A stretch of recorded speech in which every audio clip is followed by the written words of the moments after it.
All right, give you the injury update here. All right, Daquan Jones is improving. We'll see what this week holds for him. Josh Palmer, same. Matt Milano in the same boat. Terrell Bernard. Those guys are all in the same category. And then Ed Oliver has a torn bicep. He'll get surgery. He'll be out indefinitely. That's what I know on it. So, time's yours. Would you classify those first four guys as day-to-day at this point, Sean? Yeah, I would think. You know, there's some variation in there a little bit on each guy, understandably so. So, right now I'm in a kind of a wait and see approach. What's your reaction to the news about Ed and your thoughts on the guys who are going to have to step up with him out? Yeah, tough loss. You know, Ed's a really good player. You know, he's missed some time this year. That's been unfortunate. And then, you know, just getting him back. I think there was a game 2 or the start of game 2. He made it through a quarter and a half, somewhere thereabouts, and you know went down. So we'll miss having him, but it's an opportunity for somebody to step up here. Hey, Sean, where is TJ Sanders in terms of his recovery right now? He's working through it. He will not play this week. So. He's on IR. Yeah, right. So yeah. At that position, do you feel, I mean, numbers-wise, you're pretty down. Do you have to make a roster move? We'll see. I mean, when I'm done with you know, the media piece, Brandon and I are going to get together here. So.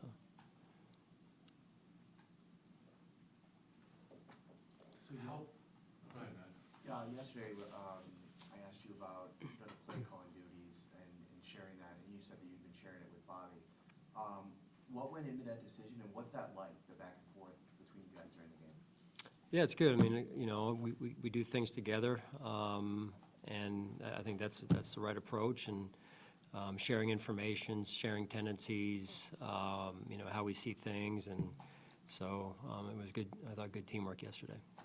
You said before that you don't necessarily love like with Trey and Max yesterday, them coming on and off the field, kind of splitting the reps like that. Did you think that worked? Do you see doing that moving forward? I guess when you watch the film back, how did kind of Trey and Max splitting those reps go? Yeah, no, I mean, when you're trying to, you know, work with a young player and see how they do, and certainly a player that's missed some time, that's the right approach rather than just throw them in, you know, in full. So we'll see as we, you know, game plan this week, get another medical update on things, and go from there. Overall, though, watching what Max did, you thought like it was a positive. Yep, positive steps in the right direction. You know, chance for him to learn in some situations as well. Just like last week's practice, you know, some things that he learned from even in the walkthrough prior to the game, the day before the game there. So he's in a kind of a growth mode right now, and that's healthy, and it's good really for all of us.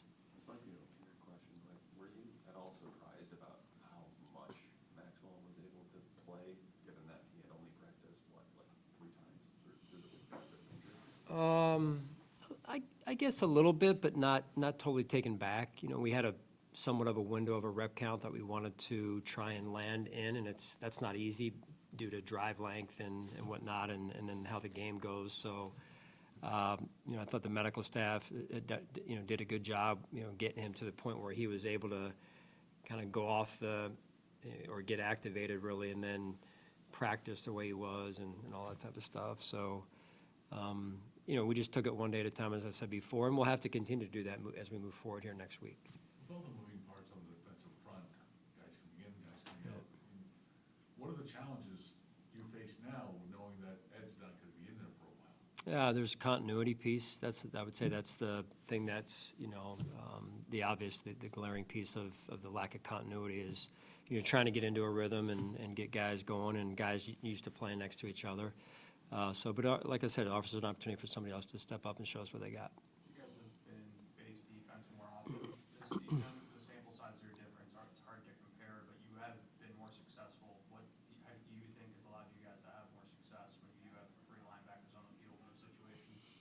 Yeah, I mean, like anything else, there's positives and negatives to both, right? Base versus, you know, the nickel package. So it's really on a, you know, game by game situation or health of our team, health of our defense in this case, type of approach week to week.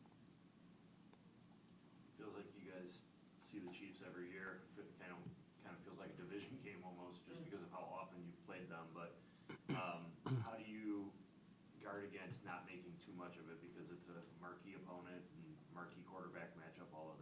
Oh, we have a ton of respect for them. They've had, like us, a lot of success and been able to sustain it. So they're playing at a high level. They play tonight, obviously, so we'll take a look at that. And but more so, we need to focus on how we can grow as a football team and move ourselves forward and take some things from yesterday and try and build on those as well.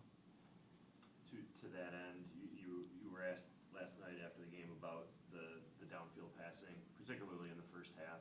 Now that you've gone back and looked at it, you used the word two-dimensional for what you want your offense to be. Moving forward, I think there's no question it'll have to be that. How do you better attain that throughout the scope of an entire game? Well, you do. You want to establish the line of scrimmage early, and then with that, you hope you can throw the football off of that. I thought we did a really good job yesterday establishing that line of scrimmage early in the game, and the results in the running game were clear to see for everyone, not so much in the passing game, and it's something that we have to continue to work on as coaches and figure that piece out. Is there anything that stands out to you about why it's not working right now? Just it's game to game, different situations. It's never one player or one situation or one play. It's again trying to figure it out as coaches and see what's going on, why we're not connecting the way we need to be a two-dimensional type of threat. Do you feel that this is different? Last year, Brandon addressed the receiver core by getting the guy from Cleveland, and I'm sorry, my mind is Amari Cooper. Yes. Do you feel that the issues that were affecting the offense to start last season are different than the ones that are affecting the offense in terms of the receiving game this year? You going back to the end of last? Give me The start of specific. last season before you got The start of last season before we brought in Amari Cooper. correct. Again, Amari was good for us. It's never about one player though. Or one person. It's we were doing some good things prior to him showing up, and we've done some good things in this season as well. So I'm not really sure where you're going with that exactly. But at the end of the day, we got to be able to throw the football. That's a big belief of mine, and philosophically speaking, the two-dimensional approach is. Whether we're throwing to running backs, tight ends, wide receivers, we've got to be able to throw the football, or else you're going to end up, sitting in a one-dimensional style offense. Just like if you throw the ball all the time and you can't run it, that's not healthy either. So you have to be able to. What I'm saying is you got to be able to do both and do both effectively in order to play at a high level like we need to. Well, I reflect back to the Houston game in particular, where you couldn't get out of that end zone in the late going, and it seems that the similar issues you couldn't get going against Atlanta when you needed it 2 weeks ago. I'm not sure if those are the same issues or not.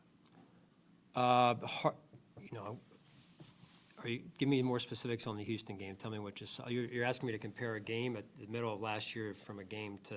You couldn't get out of your own end zone. I recall there being 3 incompletions that you had a chance to get out of your end zone Right. in the final minute.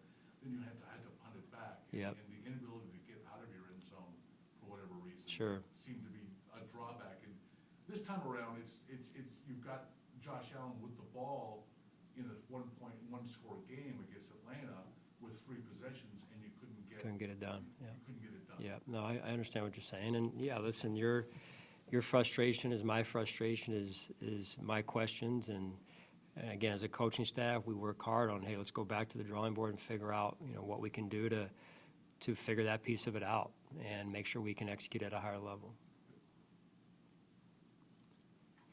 You guys good? All right, thank you.